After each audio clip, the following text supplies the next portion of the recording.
Dear students, हमारा आज का टॉपिक है operational amplifier as non inverting amplifier. इस टॉपिक में हम करेंगे क्या कि हम जो हमारी इनपुट होगी वो जो ऑपरेशनल एम्पलीफायर का नॉन इन्वर्टिंग टर्मिनल यानी कि V प्लस है उस पर अप्लाई करेंगे और जो रिजल्टेंट गेन आएगा उसे कैलकुलेट करेंगे। और हम देखेंगे कि इस केस में जो हमारा गेन है वो 1 प्लस R2/R1 आएगा। तो हम ये गेन देखेंगे। हम देखेंगे कि ये गेन किन चीज़ों पे डिपेंड करता है और इनपुट और आउटपुट का रिलेशंस देखेंगे। अच्छा, सबसे पहले आपने सर्किट डायग्राम बनानी है। सर्किट डायग्राम में आपने ऑपरेशनल एम्पलीफायर लेना है, एक इसकी दोनों इनपुट्स को शो कर देना है और एक इसके आउटपुट को V0 से शो कर देना है। इनपुट में एक होती है इन्वर्टिंग इनपुट जो कि V माइनस है और दूसरी आपकी होती है नॉन इन्वर्टिंग इनपुट जो कि V प्लस है। अब क्योंकि हम ये नॉन इन्वर्टिंग इनपुट वाला टॉपिक पढ़ रहे हैं, मतलब आपने नॉन इन्वर्टिंग एम्पलीफायर बनाना है, तो आप क्या करोगे, जिस सिग्नल को एम्पलीफाई करना है उसको हम नॉन इन्वर्टिंग इनपुट पे अप्लाई कर देंगे और इस सिग्नल को मैं कह देता हूँ वी इन। जबकि जो आपकी इन्वर्टिंग इनपुट है उसको R1 के थ्रू आप लोगों ने ग्राउंड कर देना है इस तरह से।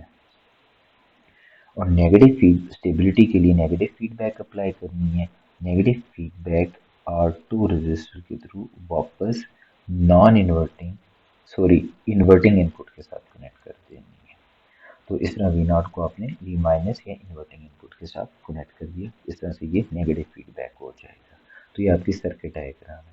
अब नेगेटिव फीडबैक क्या करेगा, नेगेटिव फीडबैक की वजह से ये जो V प्लस है और ये जो V माइनस है, यानी कि इन्वर्टिंग और नॉन इन्वर्टिंग टर्मिनल की इनपुट ये तकरीबन बराबर रहती हैं।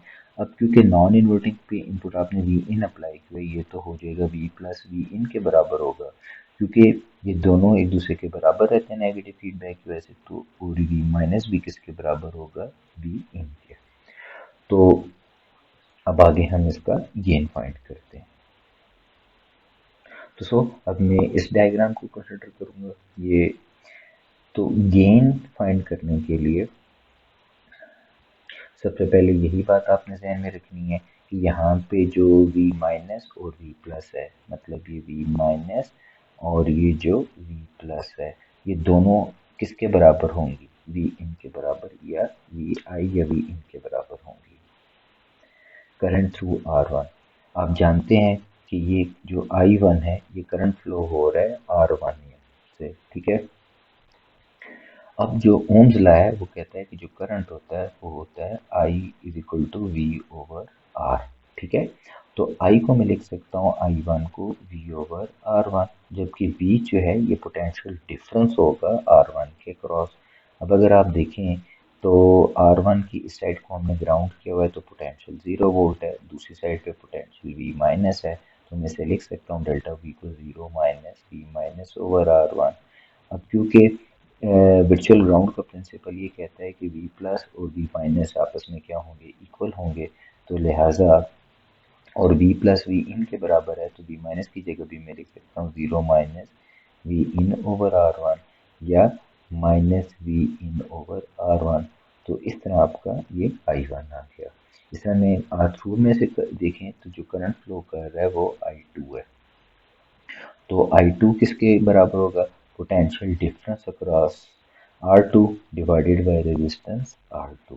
अब यहाँ पे देखें तो करंट फ्लो हो रहा है V माइनस से V0 की तरफ, तो पोटेंशियल डिफरेंस हो जाएगा V minus minus V0 over R2। अब V माइनस को V इन की इक्वल हमने लिया हुआ है यहाँ पे, V इन माइनस V0 ओवर R2, ये आपका I2 आ गया। अच्छा स्टूडेंट्स, अब आप ये भी जानते हैं कि जो हमारे पास एम्पलीफायर होता है, ऑपरेशनल एम्पलीफायर, इसकी जो इनपुट रेजिस्टेंस होती है वो इन्फिनिट होती है। तो लिहाजा जो I1 करंट है वो इनपुट की तरफ या एम्पलीफायर की तरफ मूव नहीं करेगा, इस टर्मिनल के अंदर नहीं आएगा, तो सारा का सारा करंट ये I2 बन जाएगा। तो लिहाजा I1 जो होगा ये I2 के बराबर रहेगा। तो अब I1 की जगह मैं ये वैल्यू पुट कर देता हूँ I2 की ये इस इक्वेशन में, तो मेरे पास ये आ जाएगा minus V in over R1 is equal to V in minus V not over R2। अब मजीद में इस इक्वेशन को इस तरह से लिख सकता हूँ कि वी इन ओवर R1 को तो एज इट इज़ लिखी और इसको R2 को वी इन के साथ भी डिवाइड कर दिया, वी नॉट के साथ भी डिवाइड कर दिया। अब आप इस तरह से करें कि इस टर्म को उस साइड पे ले जाएं और वी नॉट वाली टर्म को इस साइड पे लें, तो ये आपका बन जाएगा माइनस वी नॉट इधर आके प्लस हो जाएगा, plus V not over R2, V in over R2 अपनी जगह पे है और ये माइनस वाली टर्म इस साइड पे आके plus V in over R। अब यहाँ से आप वी इन को कॉमन कर लें तो आपके पास V not over R2 V in 1 over R1 plus 1 over R2। Voltages को एक साइड पे कर ली, वी इन को इधर ले आए, R2 को दूसरी साइड पे ले जाएं, तो वी नॉट ओवर वी इन जो है ये R2 into 1 over R1 plus 1 over R2 आ जाएगा। R2 इधर इससे भी मल्टीप्लाई होगा और दूसरी टर्म से भी, तो आप इस इक्वेशन को इस तरह से लिख सकते हैं।